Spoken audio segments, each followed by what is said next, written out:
আজকের প্রথম খবরটা হলো নিলামবাজারের দুর্ঘটনায় ঘাতক বেনুর চালক গ্রেফতার। নিলামবাজারের বেড়াজালে ভয়ঙ্কর দুর্ঘটনার ঘাতক বিলাসবহুল বেনু গাড়ির চালককে গ্রেফতার করা হয়েছে।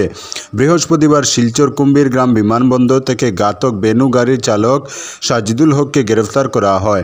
দুর্ঘটনার 3 দিন পর সে পালানোর চেষ্টা করলেও পুলিশ তাকে গ্রেফতার করে।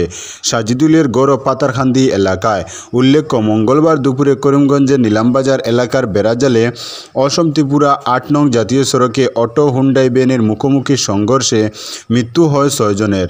নিহতরা হলেন জাহেদা বেগম 25 বছর বয়স, বেদেনা বেগম 50 বছর বয়স, রুহুল আলম 30 বছর বয়স, গুলজার হোসেন 30 বছর বয়স, সাজিদুল হোসেন 18 মাস ও হাসিনা বেগম 50 বছর বয়স। রুহুল ইসলাম অটো চালক। গুলজারের বাড়ি সানকিরার দক্ষিণ কচুবাড়ি। শাশুড়ি হাসিনা বেগমের বাড়ি পাতারখান্দির আসলকান্দির টুকর গ্রামে। আজকের পরবর্তী খবরটি হলো ছাত্র মারপিট কাণ্ড, আটক আরও এক শিক্ষক। পাতারখান্দি কমরুল হক সিনিয়র সেকেন্ডারি স্কুলের এক পড়ুয়াকে শিক্ষকের নিগ্রহের ঘটনায় জড়িত আরেক অভিযুক্তকে ধরতে সক্ষম হল পাতারখান্দি পুলিশ। মঙ্গলবার গৌহাটি পুলিশের সহযোগিতায় পাতারখান্দি পুলিশের একটি দল গৌহাটি থেকে আটক করে আকবর রাজা নামের অপর এক শিক্ষককে। এদিনই তাকে করিমগঞ্জ আদালতে সোপর্দ করে পুলিশ।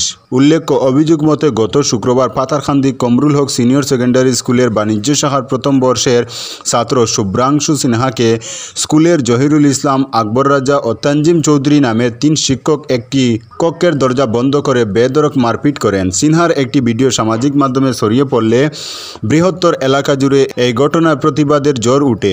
অভিযুক্ত 3 শিক্ষককে আটকের দাবিতে পরদিন পড়ুয়া সহ অভিভাবকদের পক্ষ থেকে বিক্ষোভ প্রদর্শন, পথ অবরোধ সহ শুরু হয়। লাগাতার আন্দোলন, অপ্রীতিকর ঘটনা এড়াতে রাজপথে নামানো হয় পুলিশ সহ সিআরপিএফ বাহিনীকে। ঘটনার দিনই পুলিশ অভিযুক্ত জহিরুল ইসলাম নামের এক শিক্ষককে আটক করে করিমগঞ্জ আদালতে সোপর্দ করে। বর্তমানে পুলিশ 3 অভিযুক্তদের মধ্যে বাকি এক অভিযুক্তকে খুঁজতে জোর তল্লাশি চালিয়ে যাচ্ছে বলে খবর পাওয়া গেছে। আজকের পরবর্তী খবরটি হলো বদরপুর সার্কেলে জমি নামজারি করাতে হয়রানি, এর পেছনে কারা? প্রশ্ন সমাজকর্মী মুন্নির। বদরপুর সার্কেলে জমি সংক্রান্ত কাজ করাতে গিয়ে বিভিন্ন হয়রানির শিকার হচ্ছেন জনগণ। দিনের পর দিন জনগণের হয়রানির পেছনে কারা, এমন প্রশ্ন তুলেন সমাজকর্মী মুন্নি ছেত্রী। শুক্রবার তিনি এক বার্তায় অভিযোগ করে বলেন, টাকা না দিলে সহজে করা হচ্ছে না জমি নামজারি, ডিমার্কেশন সহ ভূমি সংক্রান্ত বিভিন্ন কাজ। তিনি বলেন, নামজারিতে ঘুষের টাকা দিতে পারেনি বলে নিজের ভাইকেও মৃত্যুর মুখে ঠেলে দিতে বাধ্য হলেন সুবোধ দাস নামের এক হতদরিদ্র ব্যক্তি। তিনি এও বলেন, বহু লোক তাকে জানিয়েছেন দাবি মতো টাকা দিতে না পারায় ডিমার্কেশন নামে বছরের পর বছর হেনস্থতার শিকার হচ্ছেন। টাকা না দিতে পারলে নানা অজুহাত দেখিয়ে ডকুমেন্ট রিজেকশন করে দেওয়া হচ্ছে বলেও অভিযোগ। সরকারি কাজের জন্য টাকা সংগ্রহের সিন্ডিকেট কারা চালাচ্ছেন বদরপুর সার্কেলে, এমন প্রশ্ন তুলে জেলাশাসক ও মুখ্যমন্ত্রীর দৃষ্টি আকর্ষণ করেন। পাশাপাশি জনগণের অভিযোগের উপযুক্ত তদন্ত চেয়ে বিহিত ব্যবস্থার দাবি জানান সমাজকর্মী মুন্নি ছেত্রী। আজকের পরবর্তী খবরটি হলো পিএম আবাসে প্রকৃতদের অন্তর্ভুক্তির দাবি দনেহরিতে। পিএম আবাসের অর্থ মঞ্জুরের চূড়ান্ত তালিকা প্রকাশ হতেই শুনাইয়ে শুরু হয়েছে আলোড়ন।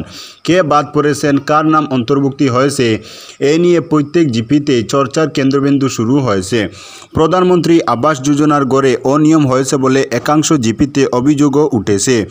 পিএম গড়ের নামে হিতাধিকারীদের কাছ থেকে অর্থ সংগ্রহে কিছু দালাল প্রকৃতির লোকও সক্রিয় হয়েছেন বলে লোকমুখে শোনা যাচ্ছে। জানা গেছে 2018-19 বর্ষে পিএম আবাসে আবেদনকারীদের চূড়ান্ত তালিকা অর্থ মঞ্জুর হয়ে প্রকাশ পেয়েছে।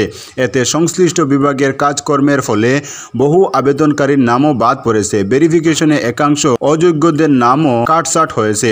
প্রায় 6 বছর ওয়েটিং লিস্টে নাম থাকার পর এবার অনুমোদন হয়েছে।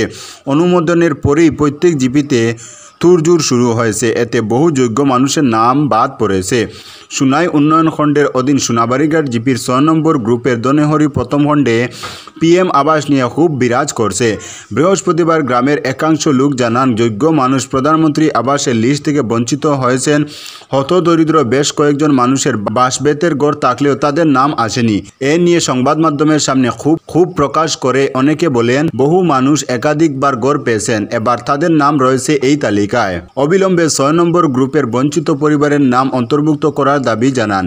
এ নিয়ে জেলা প্রশাসন ও সুনাই বিধায়কের দৃষ্টি আকর্ষণ করেন। আজকের পরবর্তী খবরটি হলো তৃতীয় ও চতুর্থ শ্রেণীর কর্মচারীরাও বোঝাপড়ার মধ্যে বদলি পাবেন বললেন হিমন্ত বিশ্ব শর্মা। রাজ্যের তৃতীয় ও চতুর্থ শ্রেণীর কর্মচারীরাও শিক্ষকদের মতো পারস্পরিক বোঝাপড়ার মাধ্যমে বদলির সুবিধা পাবেন। শুক্রবার এক সংবাদ সম্মেলনে মুখ্যমন্ত্রী ডক্টর হিমন্ত বিশ্ব শর্মা একথা বলেন। রাজ্য সরকার শীঘ্রই এই বিষয়ে একটি নীতি নির্দেশিকা জারি করবে।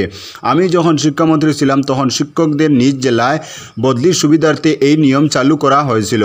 রাজ্য সরকার রাজ্যের অন্যান্য বিভাগে নিযুক্ত তৃতীয় এবং চতুর্থ শ্রেণীর কর্মচারীদের জন্য অনুরূপ নিয়ম তৈরি করার কথা বিবেচনা করছে। পারস্পরিক বোঝাপড়ার মাধ্যমে তাদের নিজ জেলায় বা বাড়ির কাছাকাছি কোনো স্থানে স্থানান্তর করতে ইচ্ছুক কর্মচারী উভয়ের দ্বারা একটি চিঠি স্বাক্ষর হলে তারা বদলির আদেশ পাবেন। তিনি বলেছিলেন যে এই প্রকল্পটি রাজ্যের কয়েক হাজার কর্মচারী উপকৃত হবে। এদিকে বহির্রাজ্যে প্রার্থীদের নিয়োগ না দিতে সরকার নতুন চিন্তাধারণা করছে।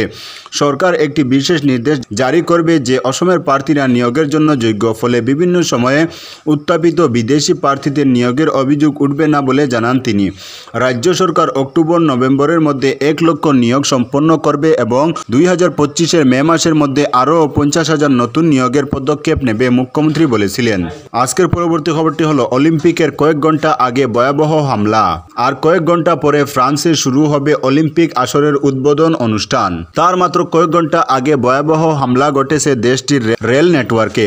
সবচেয়ে বেশি ক্ষয়ক্ষতি হয়েছে উচ্চগতি ট্রেন ও রেল লাইনগুলোর। ফ্রান্সের রাষ্ট্রায়ত্ত রেল নেটওয়ার্ক কর্তৃপক্ষ সংস্থা SNCF এর কর্মকর্তারা জানিয়েছেন বৃহস্পতিবার রাতে রাজধানী প্যারিসের সঙ্গে সংযুক্ত বিভিন্ন রুটের রেললাইন ও রেলগাড়ি লক্ষ্য করে হামলা চালায় দুষ্কৃতীরা। তাদের মূল লক্ষ্য ছিল উচ্চগতির ট্রেনগুলো। বিভিন্ন স্থানে রেললাইন উপড়ে ফেলা হয়েছে।